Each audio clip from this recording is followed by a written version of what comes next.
Veamos. En la conversión de binario a octal, dice que el procedimiento puede ser de dos formas o se pueden realizar dos maneras de hacer la conversión. Una, que es la que tradicionalmente venimos conociendo, que es prácticamente de base x1 a base x2. ¿Qué es lo que sucede acá?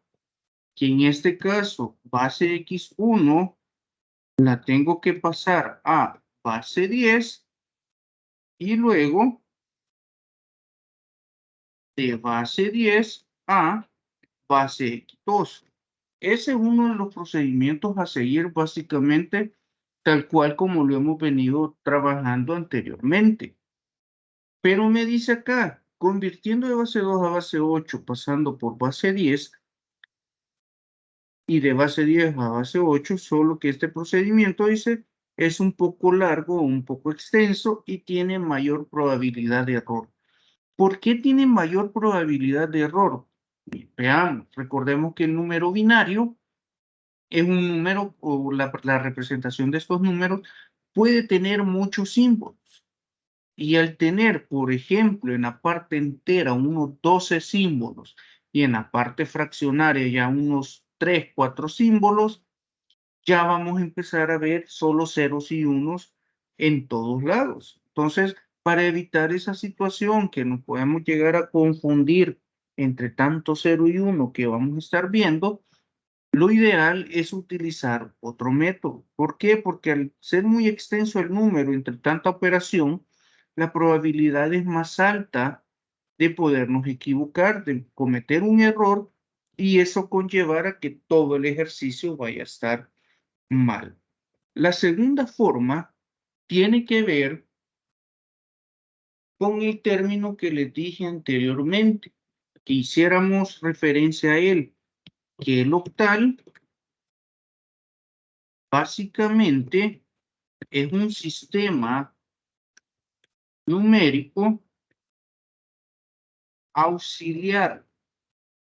¿Qué quiere decir que es un sistema numérico auxiliar?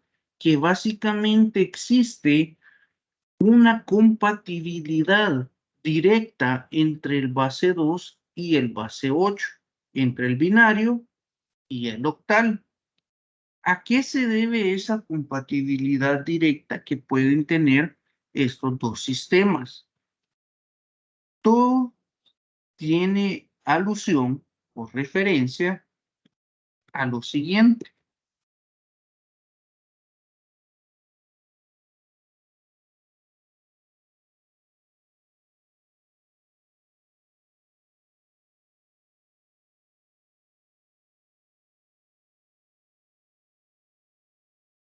Esa secuencia que yo he puesto ahí, 1, 2, 4, 8, ¿de dónde sale? ¿De qué operación obtengo estos valores de la secuencia? De 2 a la 0, de 2 a la 1, de 2 al cuadrado y de 2 elevado al cubo. ¿Sí? La base 8 forma parte directamente de la secuencia de binarios. ¿Sí? Eso quiere decir de que hay una compatibilidad directa y que todo radica directamente en esta operación. 2 elevada a la 3. Esa operación de 2 elevada a la 3 o 2 elevada a la n, la vamos a empezar a ver desde aquí hasta posiblemente tercera, cuarta evaluación. Y es una operación tan sencilla que me va a facilitar o me va a dar un panorama de las cosas que voy a poder realizar o de las condiciones con las cuales voy a poder trabajar tanto los circuitos lógicos como en el caso las conversiones. Eso quiere decir que ese 2 elevado a la 3 me significa algo.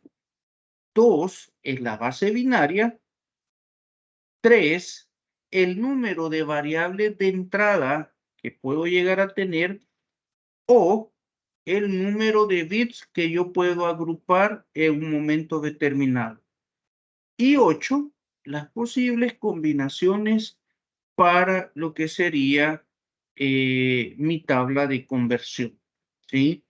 Eso es lo que significa cada uno de los elementos. 2 elevada a la 3 o 2 elevada a la n es igual a un número de combinaciones. Por lo tanto, 2 es la base binaria, 3 es prácticamente, dependiendo del contexto, si estoy con circuitos lógicos, el número de variables de entrada.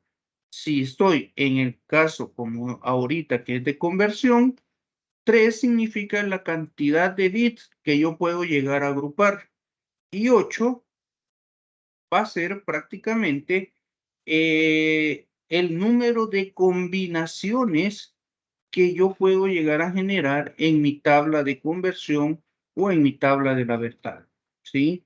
Esos serían los 3 aspectos que se tienen como, que hacen referencia a lo auxiliar del sistema octal con el sistema binario. Entonces, me dice, se debe realizar agrupaciones de 3 bits. ¿Por qué agrupaciones de 3 bits? Por la operación que vimos anteriormente, desde el menos significativo al más significativo en la parte entera del número binario y del más significativo al menos significativo en la parte fraccionaria. Es decir, que de derecha a izquierda en la parte entera y de izquierda a derecha en la parte fraccionaria. ¿Por qué es necesario agruparlos? Veamos, el sistema binario es completamente compatible con el sistema octal, lo que acabamos de decir. Observando una situación se puede determinar esta compatibilidad. La base octal es la base 8. En la secuencia sucesiva de las potencias de 2, ¿de qué potencia se obtiene el resultado de 8? De 2 elevado a la 3. Y aquí se pongo más explicado. 2 elevado a la 3, la cantidad de bits o el número de variables de entrada en tablas. ¿Por qué? Porque es utilizada esta misma operación, es utilizada en otro ámbito. Por lo tanto, dependiendo del contexto, así voy a tomar la referencia propiamente. 2 es el número base o la base binaria y 8 las combinaciones necesarias. De ser necesario, el grupo más significativo es de rellenar con los ceros necesarios a la izquierda para la parte entera, para completar los 3 bits en la parte entera. El número y para entera del número y para la parte fraccionaria se deben agregar los ceros necesarios a la derecha del número para completar el grupo de 3 bits. Entonces, dependiendo cómo me queden los grupos extremos, digámoslo así, del número binario, tanto en la parte fraccionaria como en la parte entera, yo le voy a agregar los ceros necesarios para que no me afecte el número y simple y sencillamente rellenar de bits para que sean el grupo de 3 bits los que se estén conformando. Entonces, básicamente ese sería parte del procedimiento a seguir a la hora de convertir de base 2 a base 8 o de base 8 a base 3. Teniendo los grupos de 3 bits, se hace referencia a la tabla de octales y binarios.